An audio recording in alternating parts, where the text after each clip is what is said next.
let's change to the game itself. We've played around 5.5 hours of the game so far, so we're still really early on in the game.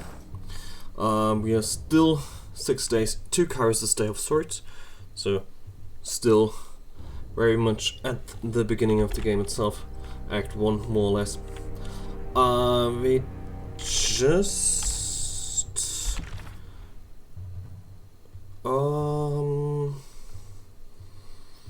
whom did we kill? Matani Sibyl.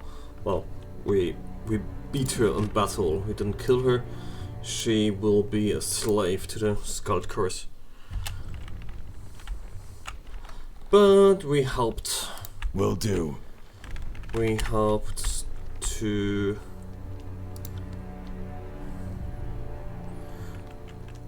Can't I have a world map? No, apparently not. Too bad. Whatever. So, we cleared out both Oathbreakers' camps. So, let's see what the Archons want from us.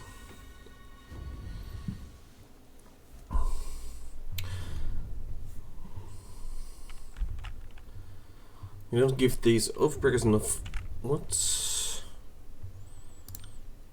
You don't give these Oathbreakers enough credit. Even beasts can begin to see the patterns in your simpleton strategies. If there's any pattern in to my strategies, it's one of relentless victory, and the Tearsmen excel at deception but falter at fair fight.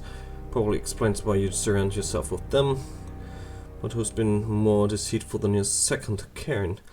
And wasn't he the expert on siege warfare? What's your plan for dealing with the walls now? Stunning pyramid. And the Archon of Stone was punished for his actions. If you want to talk guilt by association, I would be happy to hold you accountable for the collective crimes of the chorus. And any disfavored warrior can take 10 of those hoofhawk with a fruit knife, probably armed. It's not even fair. Okay, so let's talk to those bickering How can we Archons. trust your rabble not to turn at this last moment? How many of your conscripts have family bonds to the Vendrian Guard? It is decided. The disfavored will take the vanguard of the assault. It is the only way to assure success before the edict comes to pass. Graven Ash's roar pulses your eardrums, his face reddening as he yells. Oh, you're so young. We can forgive you for being stupid. Without your Archon of Stone to bring down those walls, you're out of your element. Only the chorus has the numbers required to swarm the walls from all sides. We will lead the vanguard of this battle. The best the chorus could accomplish would be leaving a ramp-shaped pile of corpses propped up against the walls for my warriors to use. Their fortifications are not a concern. Even understaffed, my Earthshakers could breach the masonry in short order. Another brilliant idea. Cairn's cult is, we're sure, every bit as trustworthy and sane as the late Archon of Stone himself. You did notice the spire at the center of the citadel? Hard to miss it, being only the tallest thing on the horizon and such. Certainly your Earth mages won't do anything stupid like, say, breaking the spire's foundation. What could possibly go wrong? The voices of Narad lazily twirls his scepter. We love saying the name Cairn and just to watch him scream. Graven Ash had so much hair back before he met us. I trust them more than I trust your circus of rapists, sell swords, and turncoat tearsmen. Archon Ash turns his head and, upon seeing you in the tent, relaxes his posture. Tunon's Fatebinder has arrived. He has indeed. The wall tent falls silent, and all eyes turn to you, expectantly. Our operations in Echo Cove Crossing and Trip Little Wilderness were successful. Why aren't you two marching toward Ashen Hall? My mission, were successful with little help from the disfavored. I was victorious in Echo Cove Crossing, despite the constant ineptitude of the chorus. Done bickering. Seriously, done bickering. I wish I could just glare silently, but done bickering. Us? Never. How else will we keep each other at the top of our crafts? Done bickering is the closest to what I wanted to do. The Arkham of War is at a long sigh as he rubs his forehead in irritation. Our operations... blah blah blah. Okay, now I have to choose. Our operations in Echo Crossing and Triple Woodlands were successful. Why aren't you two marching toward Ashen Hall? Yeah, that's a good question. Why is it my so-called allies are more willing to belittle than to assist? The Vendrian Guard have been the least of my headaches in this damn valley. Shut up. Now that we are all assembled, I want reports. The Scarlet Chorus was going to resolve the Oathbreaker presence in the Outer Valley. What became of that?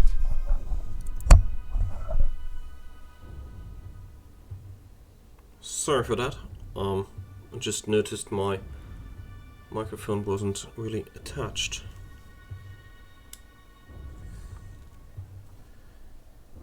Just a second, please.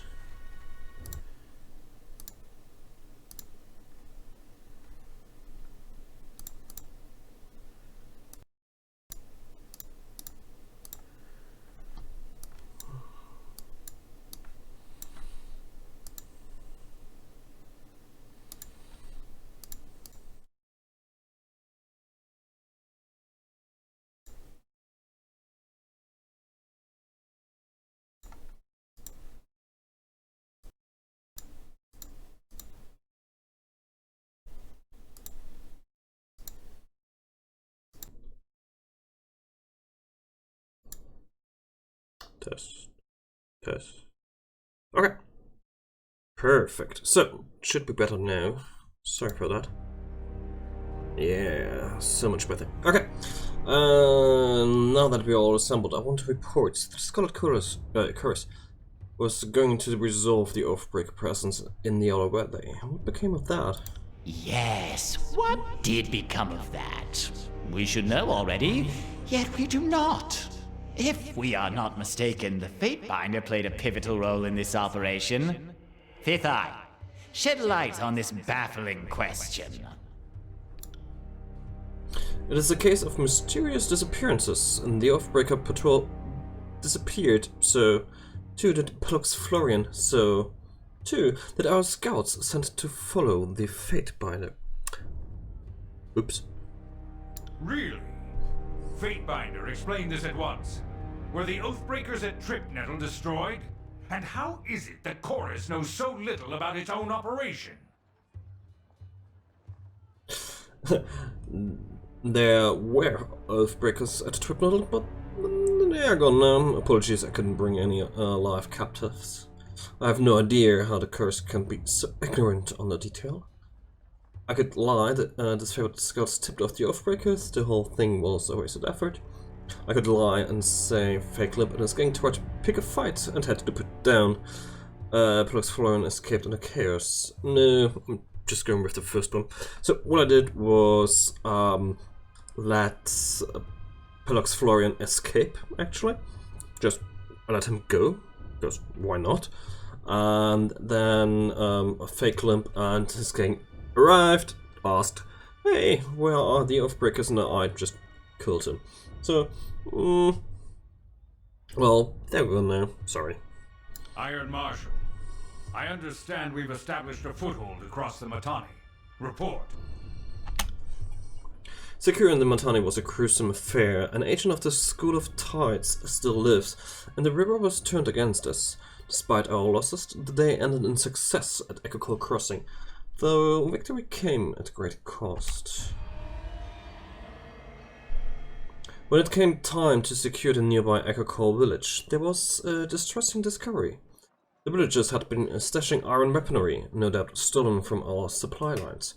Commander Entio wished to burn the village, but the Curse disagreed, and the Fatebinder backed their claim. Their leader, Captain Matani Sybil, was bested in combat but had taken captive by the Scarlet Curse. Despite the disfavored taking the lead on this operation, the Fatebinder felt it necessary to apply Curse doctrine to the captives. Yeah, because first, burning a village down helps no one. We wanted to rule over something and not just kill everyone. And two, leader and the captain does have information, and the Scarlet Curse could use information. So, shut up. A most wise judgment, good Fatebinder. The Oathbreaker captain will no doubt provide hours of entertainment, and perhaps even some useful information. Yeah, and I was after this usable information. So the voices of Narad hurls the scepter into the air with a loud chuckle, gingerly snatching the scepter out of the air as it falls. And he said, she has been a most delectable treat, that one. So obstinate, so inarticulate in her flailing defiance. Some things are best saved in slow, tantalizing doses. I must thank you once again for delivering her unto us. This will be just like Stalwart, when your own conscripts chose suicide over service to the chorus. She'll be no different than the others, petulant, uncooperative, and motivated to feed you false information. Arguing over this is meaningless. Resolving the edict matters most of all. Perhaps some Tearsmen are smart enough to choose death over being associated with the Scarlet Chorus. Or odd, you think the Tearsmen so pathetic and harmless, yet you seem pathology afraid of what they might teach the Chorus. Ooh. No, resolving the edict matters. The Fatebinder is right. We argue over trivialities when we should be closing the vice on the Oathbreakers. Let us march on the double. The Disfavored will lead the charge. Will do what? You mean the Scarlet Chorus should lead the charge? Over 2/3 of your legion remains trapped outside the valley. Only the Chorus can bring to bear the strength and numbers this assault requires. Enough! If these are my allies, why bother with the enemy? Even the low-born Oathbreakers have the honor and decency to... To what exactly? The Archon of War slams the maul to the ground with bone-rattling thud. Oh, finish your thought, old chap. They have the honor and decency to... To what?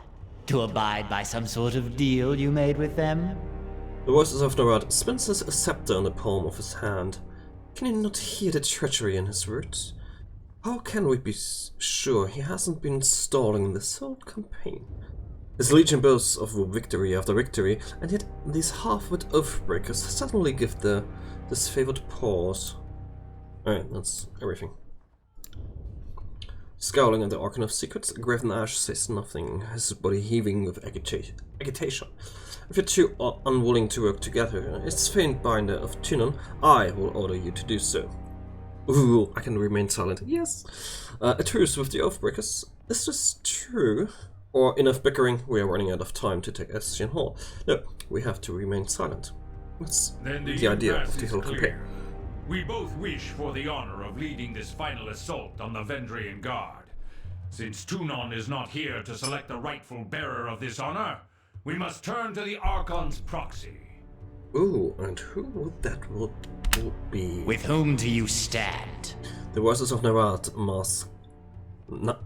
The voices of Narad's mask tilt sideways as he lurches forward, wagging his scepter at you.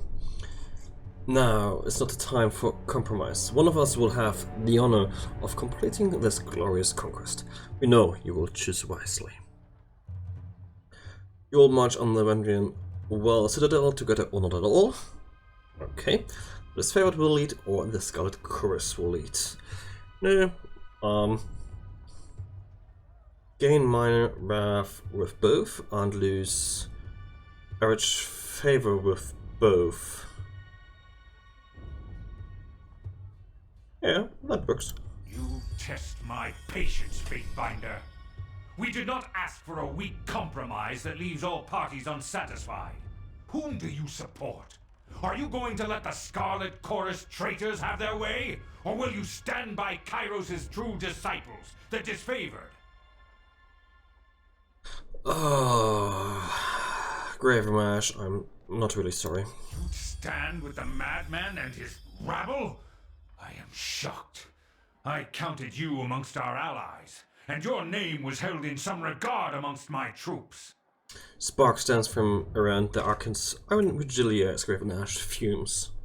So be it. I will add another name to our record of hate. Out of respect for the Blue Flag truce, I won't have you slain where you stand. If you leave my camp and don't look back. Well, that escalated quickly. A wise choice. The Scarlet Chorus will be honored to silence the last of the Vendrian Guard insult. Graven Ash, we hereby order you to stand down and remain here at camp until we have secured the Citadel. The voices of Norad is just awesome. I like him. If the chorus leads the charge, they will fail. I will not sit idly by while the edict claims my legion. The disfavored will carve a path to the Citadel on our own, if that's what it takes. So they won't work together, but whatever. The air crackles with electricity as Graven Ash lifts his maul to strike. Boom. The fuck? So, yeah. He doesn't want to work together, but he will work together in a way, whatever. Fatebinder. Your vision comes into focus, as does the feeling of a hand on your shoulder. Are you with me, Fatebinder? You don't look hurt, but say something? Something. Ah, good. Same old Fatebinder. Was worried there for a second that you had been seriously hurt. Actually, I wanted to say nothing, but well. Your guardian here came to your rescue. The Crimson Spear taps Barrick on the shoulder with a hearty smile. Barrick turns to greet the gesture with a cold stare. I wasn't trying to save you. I was trying to save her. Ooh, he points to Bruce and sighs. And what happened, you bleeding hard iron shit tower? She crosses her arms and glares. I picked her up and she stabbed me. Put a dent in my side that I won't forget. So I put her down and dragged you out here to recuperate. What is it with you two? Why did you stab him, Bruce? That was an honorable thing you to do, Barrick, and don't try that again, Barrick. Because nobody picks me up unless I fucking tell them to, and I didn't say a word to Barrick on the matter. He had it coming. True.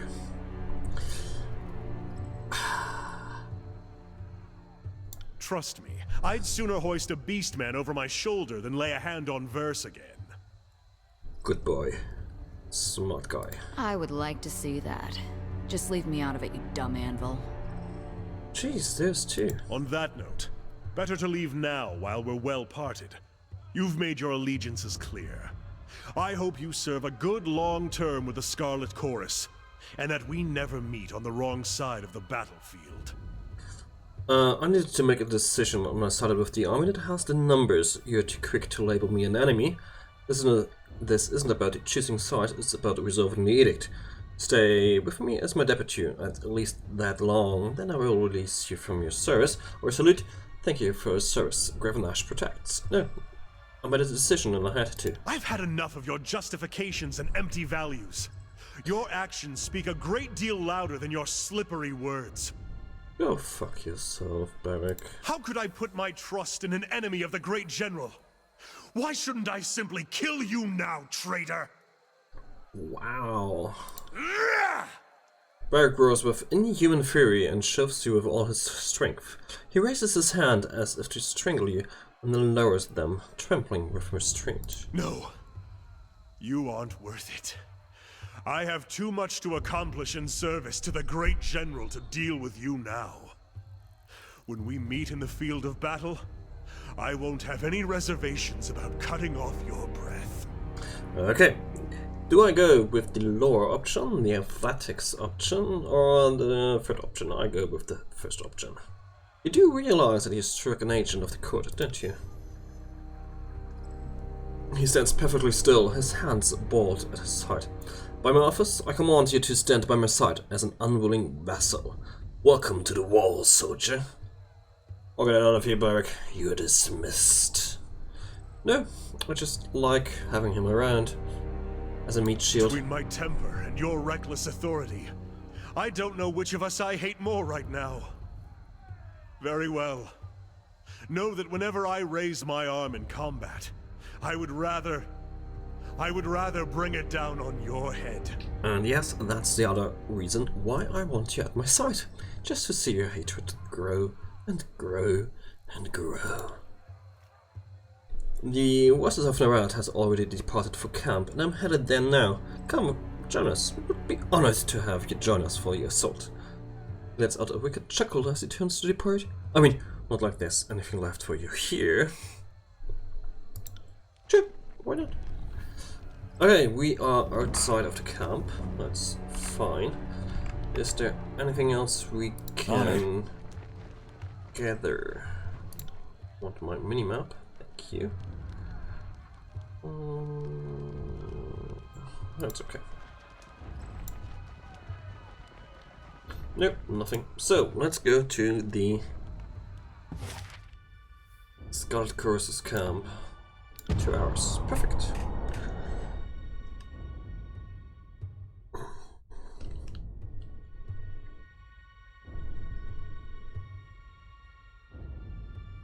I hope the loading doesn't take too much time.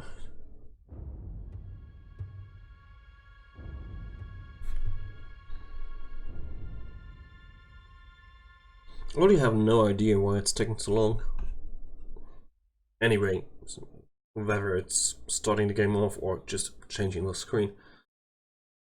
Because the game isn't that big actually. Maybe my computer just sucks. That's possible. Okay, we have a level up. Barrick! Hey, my buddy! Let's get you more vitality. I want you to be strong. A strong tower in front of me. After using Clash of Iron Barrel,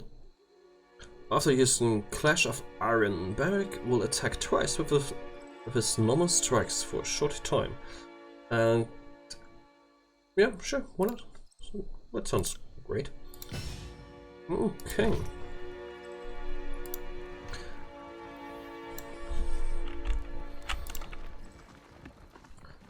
Let's talk to Fifth Eye. Hello, hello. Seriously, we have to go around him? Okay. The eve of battle is upon us. Ready yourself for the siege of Rendrian's Well. With the edict looming, and there's no turning back. The chorus is brave and fearless, but it lacks order, and if we lose discipline and tarry on our march, or falter on our siege, the edict will kill us before the Oathbreakers, or the Favoured have the chance. And offer fate by the right, Travis? Add your strength to our tide of blades, and the mob could learn from your example, and your prowess would certainly inspire. I will lead the vanguard of the Scarlet Chorus. I have some other questions, and I need more time. No. I will lead the vanguard. As I suspected, the call of glory sings to your heart's tune.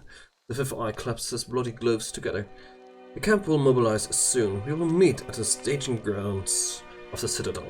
This will be a glorious hunt, dear Fatebinder. Something to tell, children. Okay. Hello, dear visitors and viewers. We are still very much at the beginning of the game. Still trying to resolve the Edict of Kairos. And of course selling our wares if we have them. Do we have anything to sell right now? No. Nope, nothing. Okay. Do we need anything? Nope. Can we talk to our dear friends over here? Dave is strange. Yeah. Rag rubs his shoulders nervously. Ever since the Fatebinder spoke Kairos' edict, I've felt like bugs were crawling under my skin. I noticed you approached with mixed expressions. Oh, didn't see you there, Fatebinder. Farewell. Nothing much to... What I wanted to talk. Siren! They're still around. You there! The one in the tin barrel. Remove my helmet. Ooh. Ooh. You address me, lady? Finer craftsmanship I have never seen. You wish the helmet removed? Eric hesitates before Siren. He aims, he seems at once ready to follow her order, nervously uncertain. Belay that order, Siren will release him at once. Do as she tells you, Barrick, or restrain Barrick. Oh, no, Siren, just please. Your words to Barrick like a battering ram. He sways on the spot, reeling from the impact. A moment later, he focuses away from the Archon and back to you. That was horrible. I'm not even sure what happened, but I feel... used. He turns to Siren with a mixed expression. Do not touch me, thing. Do not speak to me, do not look at me. I take orders from one Archon, who stands vigil the next camp over. If you would puppet about my will, you will answer to him. Is that clear? Aww. Once again, the worm dares to defy the songbird. Don't worry, little worm. One day the bird will get her prey. I like her already. Can I talk to her again? You are not welcome here. Apparently not. Okay, there is something over here. Well, actually over here. What is it? What does it do? It's what's carrying supplies. Okay, so let's camp. Just to get this over with. Woo! We lost nothing, only time. Definitely. Fate binder. Don't care. Alright, well, let's go to Wendrian's Well. Let's see what happens next.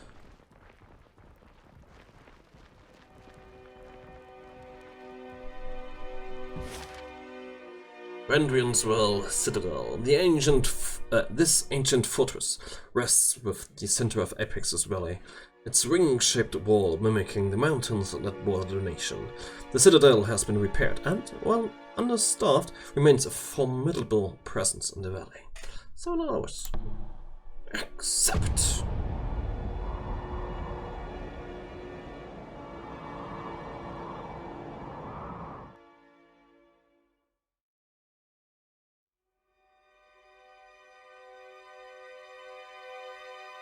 Ah, better.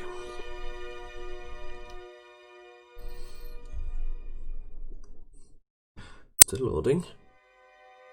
Let's go speak with the Fifth Eye. I can see him to the east. Ooh, that sounds perfect. Alright, find Fifth Eye. That's hard.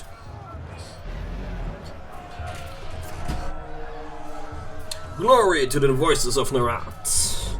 The Fifth Eye salutes you, his marked face glancing nervously in all directions, despite the rest of his body's otherwise confident posture. The mustering song is nearly complete. Soon comes the center soul of slaughter, and we will need the strong, he jabs a finger towards you, to rise up and lead.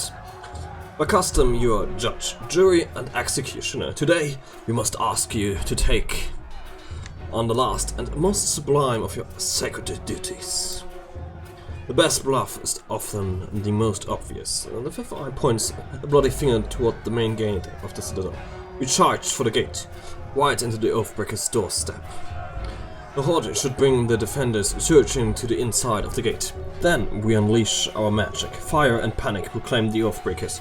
The more concentrated the defenders, the better. Alright, let's do this. Our blood enchanters are readying a conflagration that should take the gates off its hinges. But at the same time, the Oathbreaker's mages are warding the gate with protective magic.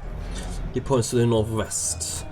I need someone to scale the wall and kill the mages, maintaining maintaining the ward. If I send these unwashed pukes, their corpses will clog the parapets. This task requires your strength.